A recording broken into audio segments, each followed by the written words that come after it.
السلام علیکم ورحمۃ اللہ وبرکاتہ۔ وعلیکم السلام ورحمۃ اللہ وبرکاتہ۔ مرحبا بعودتکم ایھا الطلاب الکرام الی درس الحدیث من جدید وحیاکم اللہ واکرمکم اللہ وزادکم اللہ شرفا وعزا، داعین اللہ جل شانہ ان یوفقنا لما يحب ويرضى۔ رب یسر ولا تعسر، رب ساحل ویسر ولا تعسر علینا یا میسر کل عسیر۔ رب زدنی علما، رب اشرح لی صدری ویسر لی امری واحلل عقدۃ من لسانی یفقہوا قولی۔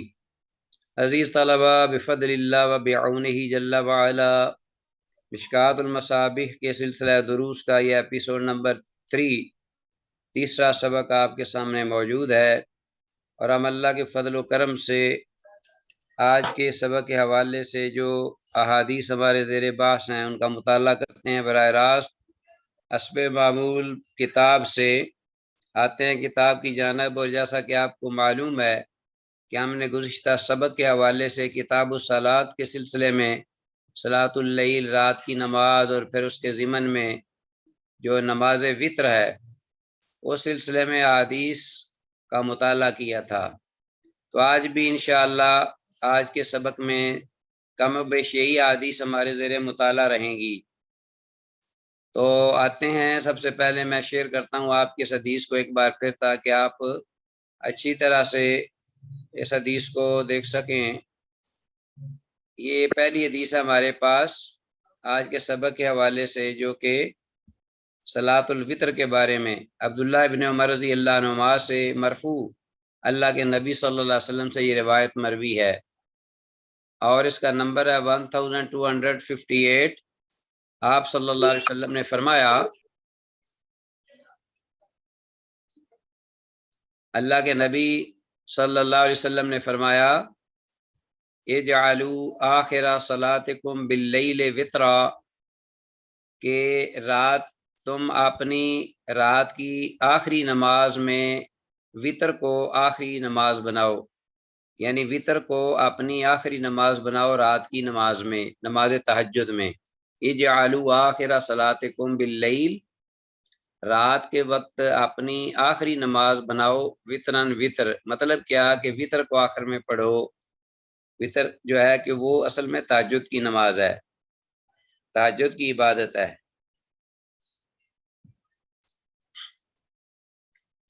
تو وطر کی ادائیگی کا اصل وقت نماز تہجد کے بعد رات کا آخری حصہ ہے۔ اگر کوئی رات کو نہ اٹھ سکے تو اس کے لیے عشاء کی نماز کے بعد ادا کرنے کی رخصت دی گئی ہے، جبکہ افضل اس وقت ہی ہے، جیسا کہ آگے حدیثوں میں بھی آئے گا۔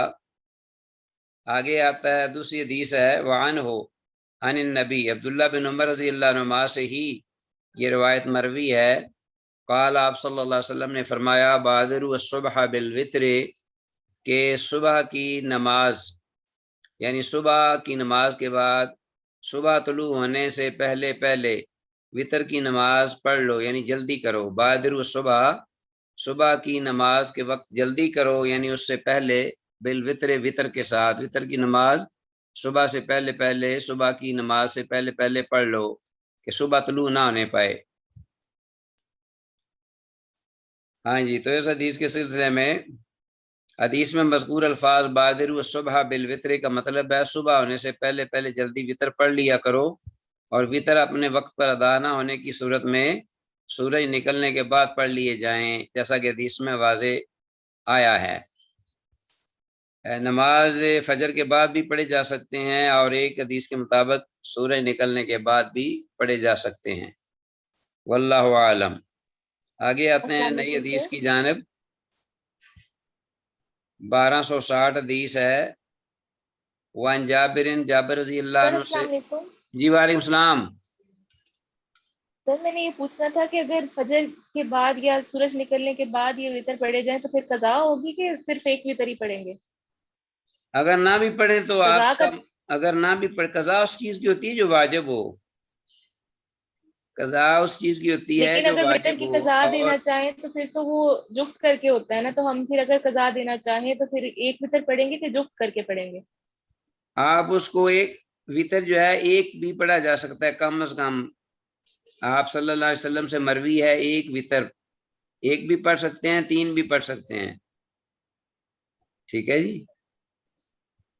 تو قضا جی ہم نے فقہ میں پڑھا تھا کہ اگلے دن اگر پڑھیں تو وہ جفت کر کے پڑھتے ہیں پھر ان کو. کس میں پڑھا تھا؟ فقہ میں. فقہ میں؟ جی. اس کی کوئی دلیل ہونی چاہیے نا. اگر تو کوئی حدیث ہے تو پھر ٹھیک ہے، اگر نہیں تو میرے علم میں نہیں ہے. بس یہ ہے کہ جو اصل فطر کی نماز ہے وہ کیا ہے، 1 3 5. جب آپ نے بعد میں پڑھنے ہیں تو وہ 1 بھی پڑھ سکتے ہیں، 3 بھی پڑھ سکتے ہیں، 5 بھی پڑھ سکتے ہیں. اپنی توفیق کے مطابق کم از کم 1 پڑھیں تو انشاءاللہ آپ کا وطر ہو جائے گا. اس بارے میں کہ وہ 2 پڑھیں اور پھر اس کے بعد 1 پڑھیں، ایسے کہا ہے؟ نہیں سر، اس میں یہ تھا کہ اگر رات کو آپ کے وطر کسی وجہ سے رہ گئے ہیں، آپ سے اٹھا نہیں گیا اور صبح فجر ہو گیا، اس کے بعد آپ وطر کی اگر قضا دینا چاہیں تو وہ طاق کی بجائے جفت کر کے پڑھیں گے. مطلب اگر آپ 3 وطر پڑھتے ہیں تو پھر آپ 4 رکعت نماز پڑھیں گے وطر کی. استغفر اللہ. یہ فقہ میں ہم نے پڑھا تھا. استغفر اللہ، یہ کون سی فقہ ہے؟ یہ تو وطر رہتا ہی نہیں. وطر تو اس نماز کو کہتے ہیں جس میں ایک رکعت ضرور ہو آخر میں، طاق جفت. تو اس کو تو وطر آپ بولتے ہی نہیں، نہ کہیں گے. وطر تو ہمیشہ ایک ہی ہوتا ہے. اس 2 ساتھ جو چیزیں جو ہوتی ہیں وہ رکھتے ہیں نفلی ہوتی ہیں. تو اسی لیے وطر کہا فاوتروا ان اللہ وطر یحب الوطر فاوتروا. سر یہ ہم نے فقہ میں فواد بٹوی ایسے ہی پڑھایا تھا. جی فواد بٹوی صاحب نے ہمیں فقہ میں ایسے ہی پڑھایا تھا کہ جب آپ اس کی صبح اٹھ کر پڑھیں گے تو اس کو جفت کر کے پڑھیں گے. اب اس کی دلیل بھی دی تھی لیکن دلیل یاد نہیں ہے. میرا خیال ہے وہ شاید دوبارہ پوچھ لیجیے ان سے. اس کو وطر بولتے نہیں نماز کو جس میں اوٹ جو ہے رکعت نہ ہو. وہ تو نماز قضا میں وطر کا معنی ہی یہ ہے کہ اس میں 1 رکعت جو ہے وہ ہو. جو اس کو 3 بنا دے، 1 بنائے، 5 بنائے، آپ دوبارہ ان سے پوچھئے گا. اور یہ بھی بتا دوں میں آپ کو کہ 1 رکعت کو نفل نہیں کہہ سکتے اور 2 رکعت کو وطر نہیں کہہ سکتے. 1 رکعت جب پڑھیں گے نا آپ تو وہ وطر ہی ہوگی، اس کو ہم نفل نہیں کر سکتے، نہ کہہ سکتے ہیں، اس کو ہم وطر ہی کہیں گے. اور 2 جب ہوں گے تو ان کو ہم وطر نہیں کہہ سکتے، وہ نفل ہی ہوں گے. بہرحال آپ یہ ان سے پوچھ لیجیے اور مجھے بھی ذرا ڈیٹیل بتائیے، ہو سکتا ہے ان کے پاس کوئی تفصیل ہو، ڈیٹیل ہو. چلو جی، واللہ عالم. ہم اس حدیث پر تھے. کون سی حدیث تھی ہمارے پاس؟ یہ 1260 پڑھنی ہے. ہاں جی بالکل. وطر اپنے وقت پر ادا نہ ہونے کی صورت میں سورج نکلنے کے بعد پڑھ لیے جائیں.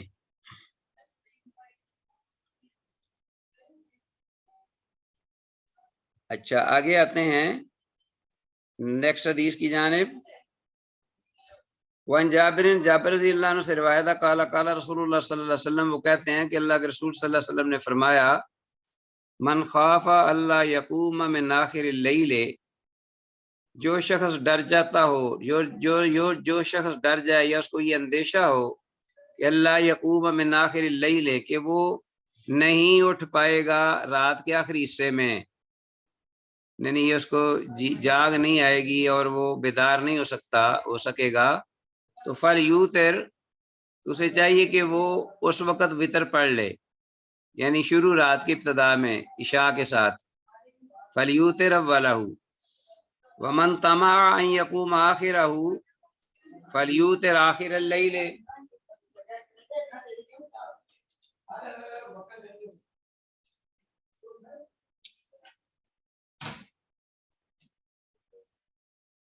وَمَن طمع ان یقوم آخرہ،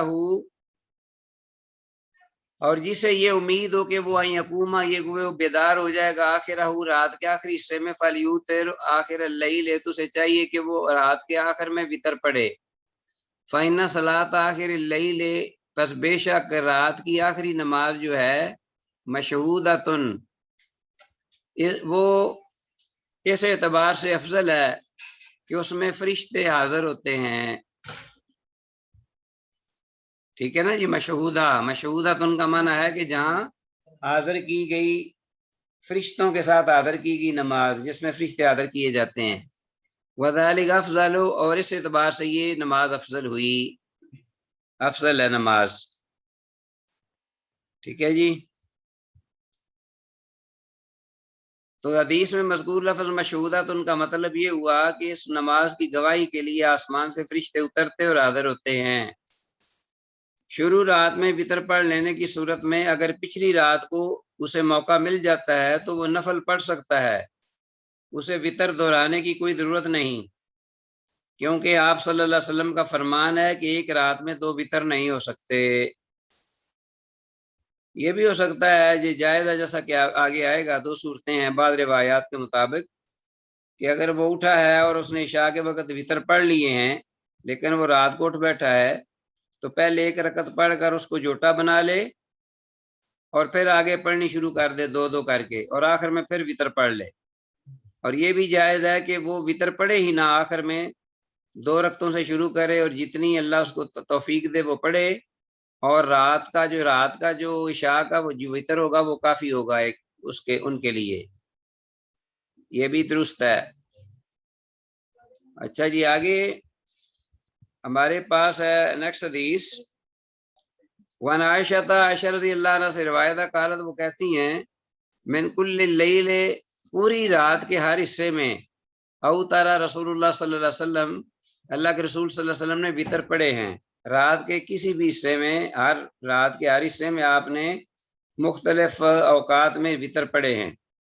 من اول اللیل، رات کے شروع میں، واوسطہ، نماز رات کے وسط میں، وآخری، اور رات کے آخری حصہ میں بھی، وانتہا وتر الی السحر، اور آخری وقت میں جب آپ آخر میں آپ کا جو وتر ہوتا تھا وہ سحری کے وقت زیادہ ادا ہوتا تھا. یعنی آپ سحری کے وقت جو رات کا انتہا ہوتی تھی طلوع فجر سے پہلے، اس میں زیادہ تر آپ، یعنی آپ کے زندگی کے آخری جو اوقات تھے اس میں آپ زیادہ تر سحری کے وقت ہی وتر پڑا کرتے تھے.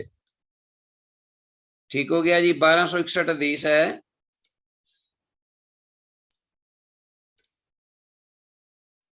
ہاں جی، حدیث کے الفاظ من کل اللیل اوتر رسول اللہ صلی اللہ علیہ وسلم سے مراد یہ ہے کہ وتر رات کے ہر حصہ میں پڑھے جا سکتے ہیں مگر رات کے آخری حصہ میں زیادہ افضل ہیں. یہ بات کلیئر ہو گئی تھی، ہم نے اس کو ذکر کیا ہے. حدیث 1262 ابو ہریرہ رضی اللہ تعالیٰ عنہ سے قال اوصانی خلیلی، کہتے ہیں کہ میرے دوست نے مجھے وصیت فرمائی. دوست مراد ہے محمد رسول اللہ صلی اللہ علیہ وسلم. بثلاثن، 3 چیزوں کے بارے میں، 3 اعمال کے بارے میں اللہ کے رسول صلی اللہ علیہ وسلم نے مجھے وصیت فرمائی.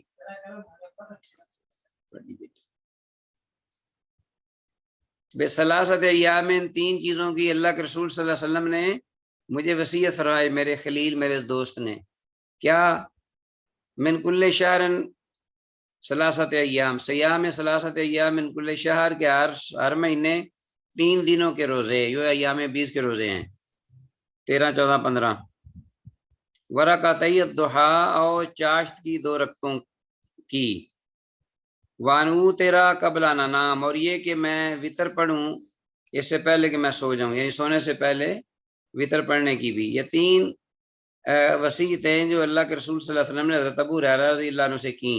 متفق علیہ حدیث ہے، یہ بالکل صحیح. اللہ. تو حدیث میں ثلاثت ایام من کل شہر سے مراد ایام 20 یعنی قمری مہینہ کے مطابق 13، 14، 15 3 دنوں کے روزے ہیں. ابو ہریرہ رضی اللہ عنہ کو اول رات وتر پڑھنے کی اس لیے رخصت فرما دی کہ وہ حدیث یاد کرنے میں مشغول رہتے تھے. سمجھ آ رہی نا بات کی؟ آپ کے ذہن میں بات آئی ہوگی کہ ابو ہریرہ رضی اللہ عنہ کو یہ بھی بات فرمائی کہ سونے سے پہلے میں وتر پڑھوں. گویا کہ تہجد کے وقت وہ وتر نہیں پڑھتے تھے تو عشاء کے وقت وتر پڑھے نا پھر. تو اس کی توجیہ یہ بیان کرتے ہیں اہل علم کہ ابو ہریرہ رضی اللہ عنہ حدیث یاد کرتے تھے اور آپ جلدی سو جاتے اور آپ کو نیند زیادہ آ جاتی، تو آپ زیادہ تر رات کو بھی اگر موقع ملتا تو حدیثیں یاد کرتے۔ تو آپ کو پتہ ہے کہ اہل علم جو ہیں صحابہ کرام وہ کہتے تھے کہ رات کی ایک گھڑی علم حاصل کرنا پوری رات کی عبادت سے بہتر ہے۔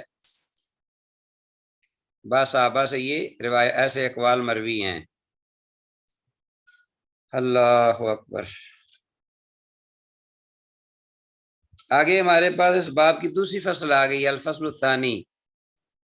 یہ حدیث ہے 1263 عن غضیف بن الحارث سے۔ غضیف بن حارث رضی اللہ تعالیٰ عنہ سے یہ روایت ہے۔ غضیف بن حارث کہتے ہیں قلت لعائشہ، میں نے حضرت عائشہ رضی اللہ عنہ سے کہا ارائیت، ذرا بتا تو دیجئے،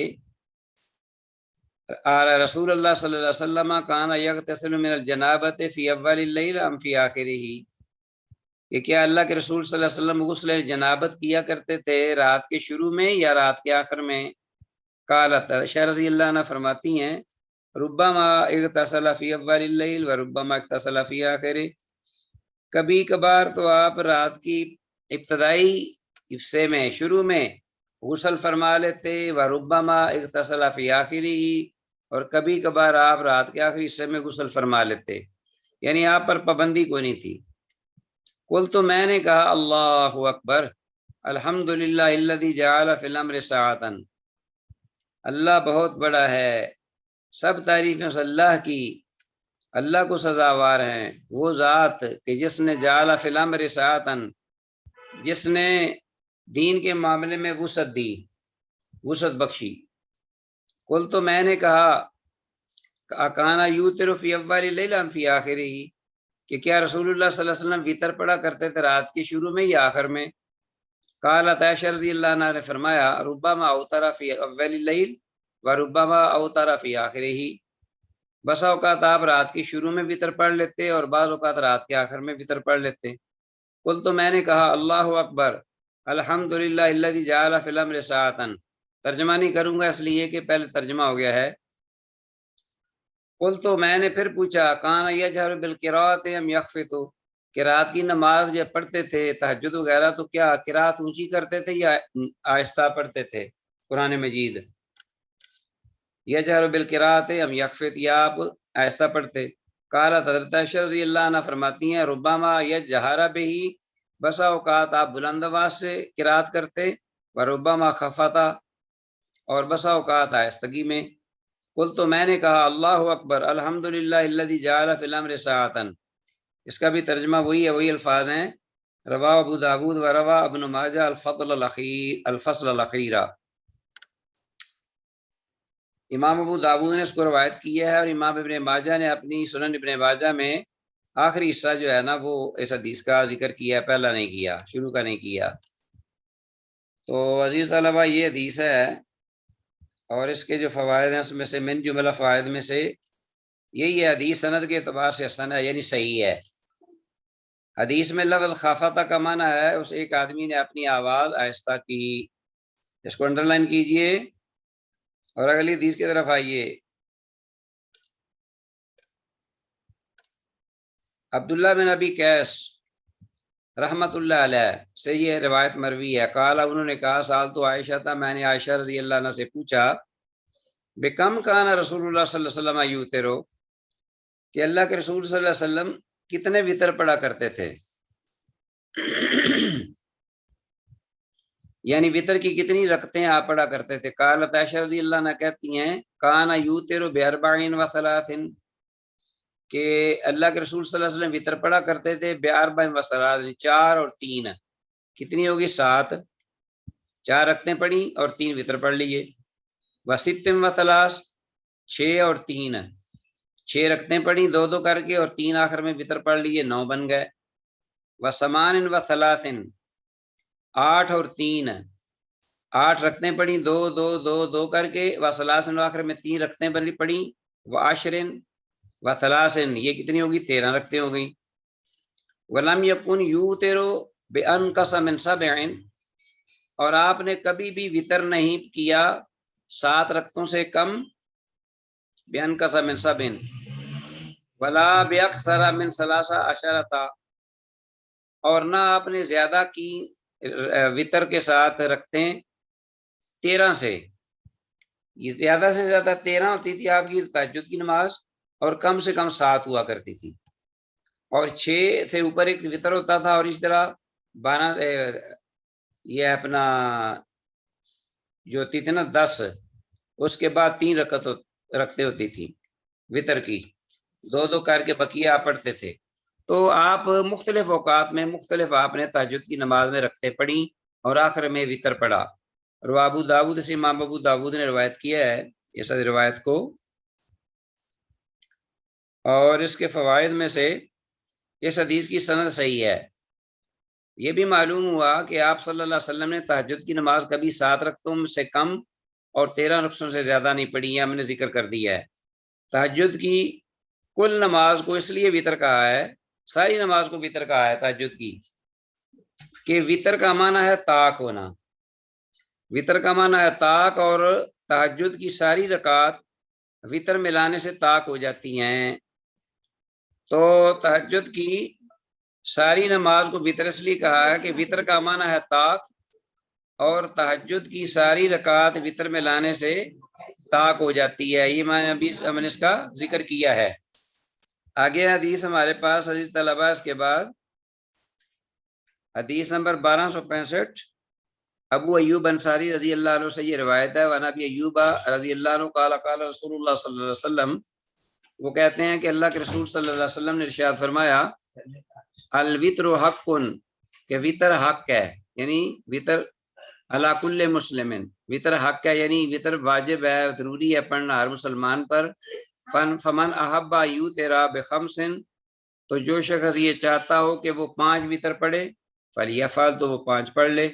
ومن احب یوتر بثلاث، اور یہ پسند کرتا ہو کہ وہ 3 وطر پڑھے، فلیفعل، تو وہ 3 پڑھ لے۔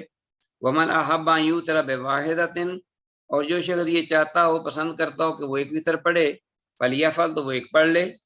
رواہ ابو داؤد والنسائی وابن ماجہ، امام ابو داؤد والنسائی اور نسائی اور امام ابن ماجہ رحمہ اللہ نے اس حدیث کو اپنی کتب حدیث میں ذکر کیا ہے، روایت کیا ہے۔ جی 1265 حدیث، اس حدیث کی سند بھی صحیح ہے۔ حدیث میں الفاظ الوتر حق کی وضاحت یہ ہے کہ احناف نے، یعنی حنفیوں نے، امام ابو حنیفہ کے فالوورز رحمہ اللہ، ان الفاظ سے وطر واجب ہونے کی دلیل لیتے ہیں کہ وطر جو ہے یہ واجب ہے، کہ لفظ حق کا معنی ضروری اور لازمی ہے۔ اس کا جواب یہ ہے کہ غسل جمعہ میں بھی حق کا لفظ آیا ہے، جمعہ کا غسل جو ہوتا ہے نا، جمعہ کے دن غسل نہانا، اس بارے میں حق کا لفظ استعمال ہوا حدیث میں، حالانکہ یہ امام ابو حنیفہ کے فالوور جو ہیں اس کو واجب نہیں سمجھتے، تو جہاں دل چاہا واجب کہہ لیا، جہاں دل چاہا چھوڑ دیا۔ آگے ہے اگلی حدیث، حضرت علی رضی اللہ عنہ سے مروی، قال قال رسول اللہ صلی اللہ علیہ وسلم، وہ کہتے ہیں کہ اللہ کے رسول صلی اللہ علیہ وسلم نے ارشاد فرمایا، ان اللہ وطر، کہ بے شک اللہ وطر ہے، یحب الوطر، وہ وطر کو پسند کرتا ہے، فاوتروا یا اہل القرآن، تو اہل قرآن وطر کیا کرو، وطر پڑھا کرو اہل قرآن۔ تو کلیئر ہیں الفاظ، اس میں کوئی کنفیوژن نہیں ہے۔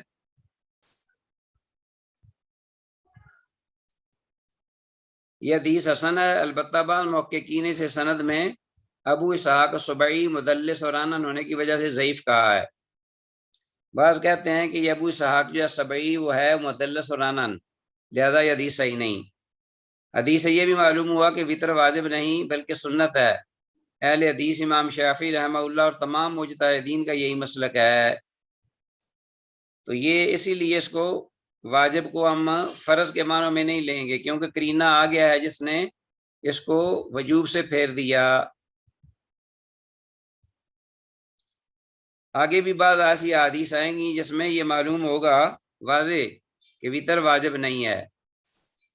خارجہ ابن حذافہ رضی اللہ عنہ، خارجہ بن حذافہ رضی اللہ عنہ سے مروی ہے یہ روایت، کہا وہ کہتے ہیں، خارج علینا رسول اللہ صلی اللہ علیہ وسلم، کہ اللہ کے رسول صلی اللہ علیہ وسلم ہمارے پاس تشریف لائے، وقالا، اور آپ نے فرمایا، ان اللہ امدکم بصلاۃ، کہ بے شک اللہ نے تمہیں ایک اضافی نماز سے نوازا ہے، اضافی نماز اللہ نے تمہیں عطا کی ہے۔ یا خیر لکم من حمر النعم، تو وہ یقیناً تمہارے لیے سرخ اونٹوں سے بہتر ہے۔ الوتر، وہ وطر کی نماز ہے، جعلہ اللہ لکم فیما بین صلاۃ العشاء الی ان یطلع الفجر، جسے اللہ تعالیٰ نے رکھا ہے تمہارے لیے فیما بین صلاۃ العشاء، صلاۃ عشاء کے نماز عشاء کے درمیان سے ان یطلع الفجر، فجر طلوع ہونے تک، صلاۃ عشاء نماز عشاء کی نماز کے درمیان سے لے کر اس وقت تک کہ فجر طلوع ہو جائے، اللہ نے اس کو تمہارے لیے لکھا ہے کہ اس کو ادا کرو اس وقت کے درمیان۔ رواه ترمذی و ابو داود، امام ترمذی امام ابو داود نے اس کو روایت کیا ہے۔ تو یہ اگر رہ جائے تو پھر اس کے لیے یہ اجازت ہے اس کی، ورنہ اس کا اصل وقت جو ہے وہ نماز فجر طلوع ہونے سے پہلے ہے۔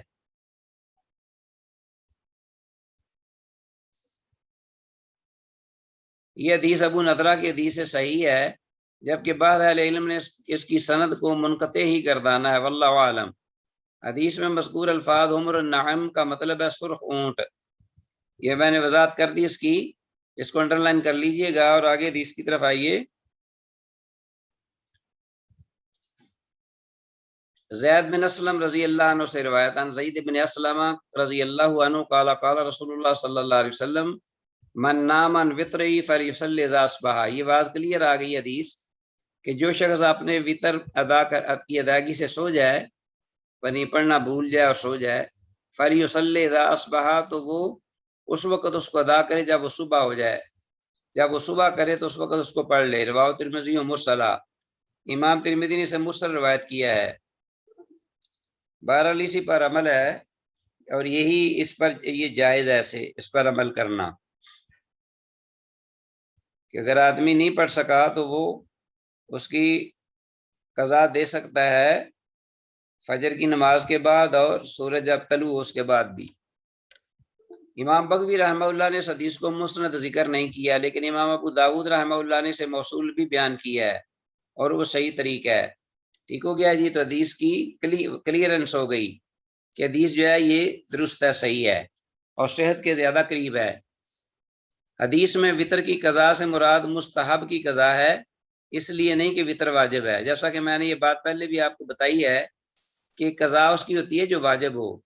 تو یہاں یہ جو قضا کرنا، اس کی قضا کی جو حدیث میں ذکر ہوا ہے کہ اس کو طلوع فجر کے بعد یا سورج نکلنے کے بعد پڑھ لیا جائے، اس کی قضا دے دی جائے، تو یہ مستحب کی قضا ہے، سنت کی، واجب کی نہیں،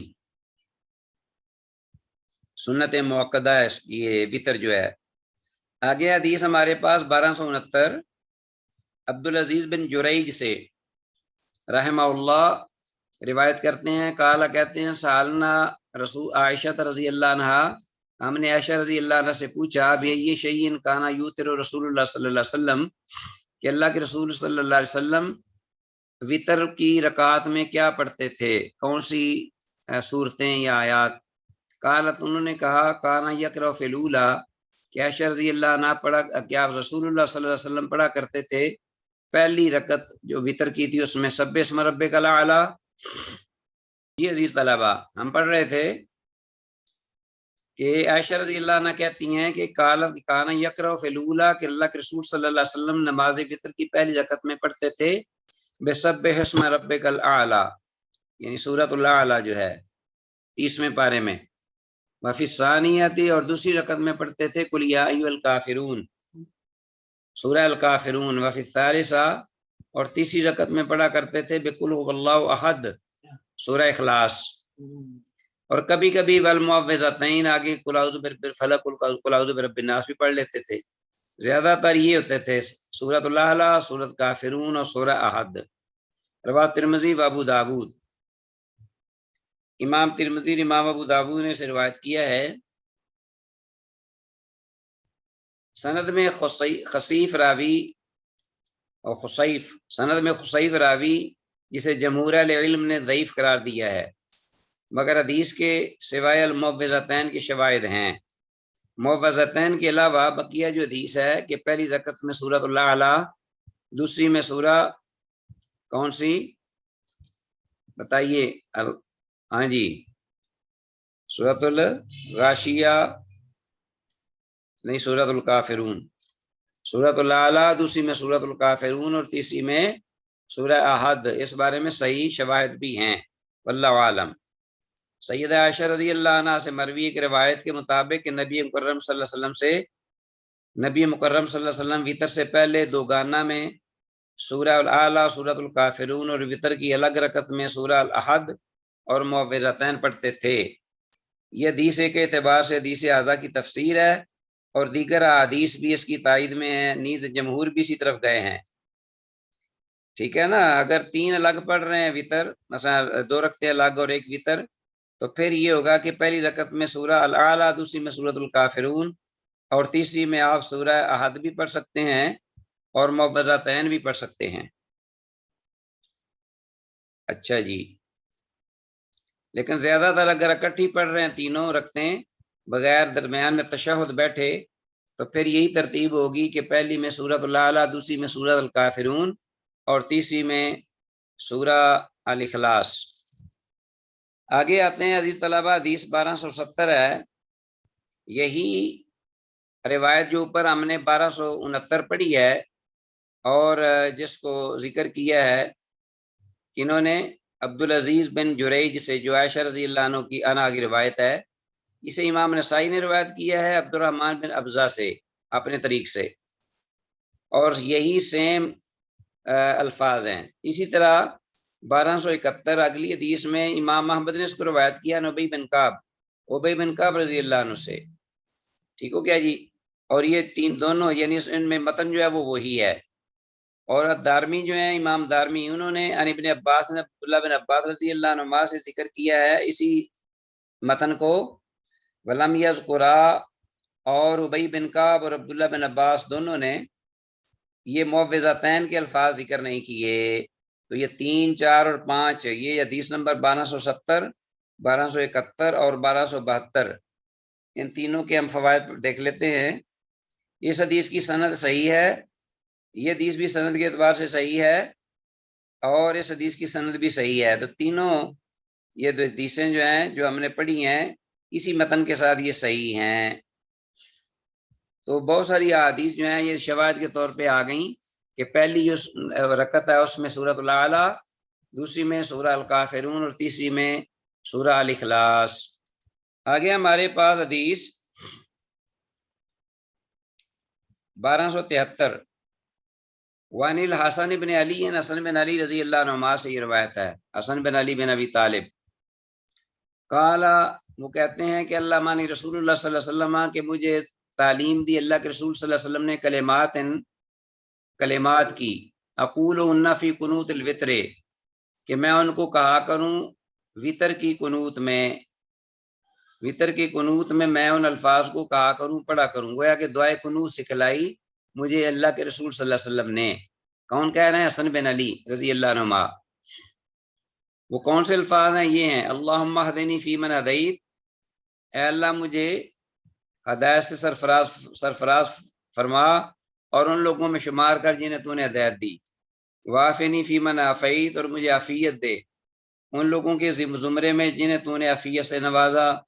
وتولنی فی من تولیت، اور مجھ سے اے اللہ میرا والی بن، میرا سرپرست بن ان لوگوں میں شمار کرتے ہوئے جن سے تو نے محبت رکھی اور جن کا تو سرپرست بنا۔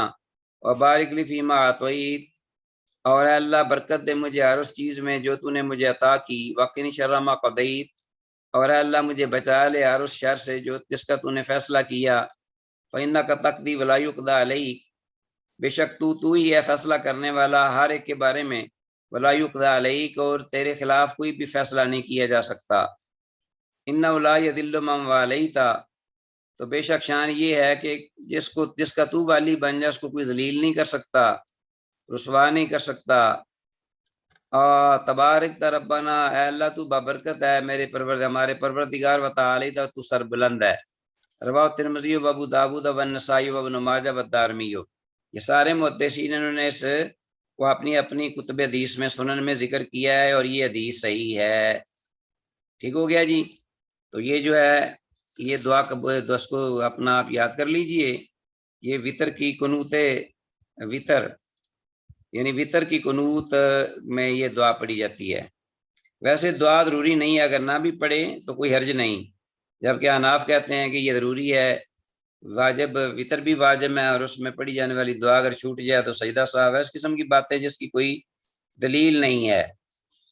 ما انزل اللہ بہا من سلطان.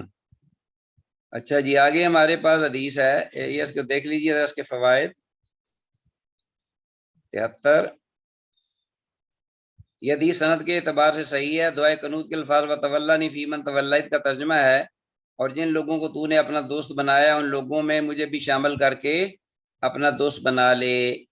وتولنی فی من تولیت، پوری دعا کا ترجمہ اچھی طرح یاد کر لینا. اچھا جی، آگے حدیث ہمارے پاس ابی بن کعب رضی اللہ عنہ سے قال، وہ کہتے ہیں کانا رسول اللہ صلی اللہ علیہ وسلم اذا سلم فی الوتر، کہ اللہ کے رسول صلی اللہ علیہ وسلم جب وطر میں سلام پھیرتے تو قال، آپ کہتے سبحان الملک القدوس، پاک ہے بادشاہ جو کہ انتہا میں پاکیزگی کا حامل ہے، اللہ جل شانہ، سبحان الملک القدوس. رواه ابو داود والنسائی وزاد 3 مرات یقیل. امام ابو داود اور امام نسائی نے بھی اس کو روایت کیا، اور امام نسائی نے زیادہ کیا ہے کہ آپ 3 مرتبہ یہ کہتے، یعنی وطر نماز وطر کے بعد 3 بار یہ کہتے سبحان الملک القدوس، اور اس کو کھینچتے لمبا کرتے. اس حدیث کی سند صحیح ہے. حدیث کے الفاظ سبحان الملک القدوس کا مطلب ہے پاک ہے اللہ تعالی، بادشاہ نہایت ہی پاک ذات ہے. آگے آتے ہیں اگلی حدیث میں. وفی روایت للنسائی 1275 روایت حدیث نمبر، کہ امام نسائی کی ایک روایت میں یہ الفاظ جو کہ انہوں نے عبد الرحمن بن ابزہ عن عبد الرحمن بن ابزہ عن ابیہ، اس سند سے انہوں نے روایت کی ہیں امام نسائی نے اپنی کتاب میں. عن عبد الرحمن بن ابزہ عن ابیہ قال، وہ کہتے ہیں کانا یقول اذا سلم، کہ اللہ کے رسول صلی اللہ علیہ وسلم وطر سے جب سلام پھیرتے تو یہ الفاظ کہتے سبحان الملک القدوس ثلاثاً 3 بار، ویرفع صوتہ بالثالثۃ، اور تیسری بار آپ آواز کو بلند کرتے سبحان الملک القدوس سبحان الملک القدوس، اور تیسری بار اونچی آواز سے کہ لوگ بھی سن لیں. تیسری بار یہ طریقہ جو کہ اپنا مسنون طریقہ ہے. اسی طرح اس کے جو فوائد میں یہ حدیث سند کے اعتبار سے صحیح ہے. اور آتے ہیں آج کے لیسن کی آخری حدیث اللہ کی توفیق سے، جو علی بن ابی طالب رضی اللہ عنہ سے مروی ہے.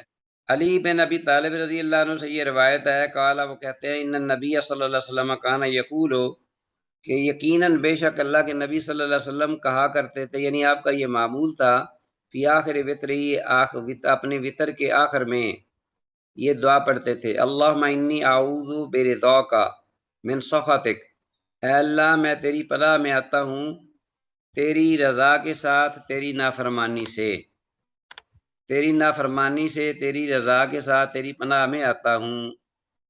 ٹھیک ہے جی. اور اسی طرح وہ معافات کا من عقوبتک، اور اے اللہ میں تیری پناہ میں آتا ہوں تیری معافی یعنی درگزر کے ساتھ یا درگزر کے ذریعے، من عقوبتک تیری سزا سے، تیری سزا سے میں تیری درگزر کے ذریعے تیری پناہ میں آتا ہوں. وَأَعُوذُ بِكَ مِنْكَ، اور اے اللہ میں تیری ذات سے پناہ طلب کرے، یعنی تیری ذات کی پناہ پکڑتا ہوں یا تیری پناہ میں آتا ہوں. اے اللہ لا احصی ثناء، میں نہیں شمار کر سکتا، ثنا علیہ کا تجھ پر ثنا کرتے ہوئے، انتا جیسا کہ کما تو نے، جیسا کہ کما ثنیتا تو نے خود ثنا کی ہے، علی نفسک اپنی ذات پر، تو جیسے تو نے اپنی ذات کی ثنا فرمائی ہے اس انداز سے یا اس حد تک کوشش کے باوجود میں تیری ثنا بیان نہیں کر سکتا. رواه ابو داود و ترمذی و النسائی و ابن ماجہ. ان محدثین رحمہ اللہ نے اس حدیث کو اس دعا کے حوالے سے اپنی کتابوں میں ذکر کیا ہے، اور یہ حدیث جو ہے یہ دعا بہت ہی پیاری دعا اور بڑی مؤثر اور بہت ہی یہ دعا جو ہے یہ کمپریہنسو سمجھ لیجئے، بڑی جامع دعا ہے. اس کو بھی یاد کر لیجئے اور پڑھا کیجئے. وطر کے علاوہ دیگر مقامات پر بھی آپ اس دعا کو پڑھیں جتنا ہو سکے اللہ کی بارگاہ میں. تو یہ جو حدیث ہے، جی ہاں جی جی شیخ بیان کر لیں آپ، وہ میں نے کوئی اور سوال کرنا تھا۔ 1 منٹ۔ تو یہ اس حدیث کی سند صحیح ہے، ایک تو یہ بات ہے۔ حدیث کے الفاظ یقول فی آخر وتر سے مراد یہ ہے کہ قنوت وطر کے آخری رکوع کے بعد ہاتھ اٹھا کر پڑھنی چاہیے۔ وطر کی نماز ہے نا، اس میں جو آخری رکعت ہوگی اس آخری وطر کے آخری رکوع کے بعد، رکوع کرنے کے بعد ہاتھ اٹھائے۔ ویسے یہ بھی بالکل صحیح اور درست ہے کہ آدمی رکوع سے پہلے، رکوع جانے سے پہلے بھی وطر کی دعا کر سکتا ہے، یہ بھی صحیح روایات سے ثابت ہے، دونوں طرح جائز ہے۔ دعائے قنوت کے مختلف الفاظ ذکر ہوئے ہیں، مگر صحیح وہی ہیں جو سیدنا حسن بن علی رضی اللہ عنہما سے مروی، جو ابھی ہم نے پڑھے ہیں روایت میں۔ احناف کی اختیار کردہ دعائے قنوت اللہم انا نستعینک ونستغفرک ونؤمن بک ونتوکل علیک کی اکثر لوگ یہ یاد کیے ہوئے ہوتے ہیں، یہ صحت کے اعتبار سے صحیح نہیں ہے۔ جمہور اہل حدیث کے نزدیک قنوت واجب نہیں، یہ ساری معلومات ذہن میں رکھیے گا۔ یہ قنوت جب کہ وطر واجب نہیں تو قنوت کیسے واجب ہو سکتا ہے؟ دعا اگر نہ بھی چھوڑی، اگر بلکہ بعض اوقات دعا جان بوجھ کے چھوڑنی چاہیے تاکہ یہ واجب کے مشابہ نہ ہو۔ احناف کے نزدیک یہ واجب ہے اور وہ ہمیشہ وطر میں قنوت کے قائل ہیں۔ وہ کہتے ہیں کہ اگر دعا نہ پڑھی، وطر کے اندر دعا نہ پڑھی یا بھول جائے آدمی تو سجدہ صاحب کرے۔ نیز ان کے ہاں یہ بھول جانے پر سجدہ صاحب کرنا چاہیے، اور قنوت کے التزام کے لیے حدیث میں کوئی ثبوت نہیں، واللہ اعلم بالصواب۔ اور یہ ان کا یہ جو موقف ہے اس پر ان کے پاس کوئی بھی دلیل نہیں ہے، اللہ رحم کرے، پتہ نہیں کہاں سے انہوں نے قیاس کیا ہے کوئی یا کیا، یہ پتہ نہیں ہے۔ تو اس کے ساتھ ہی عزیز طلبہ آج کا ہمارا یہ جو لیسن ہے اختتام پذیر ہوا۔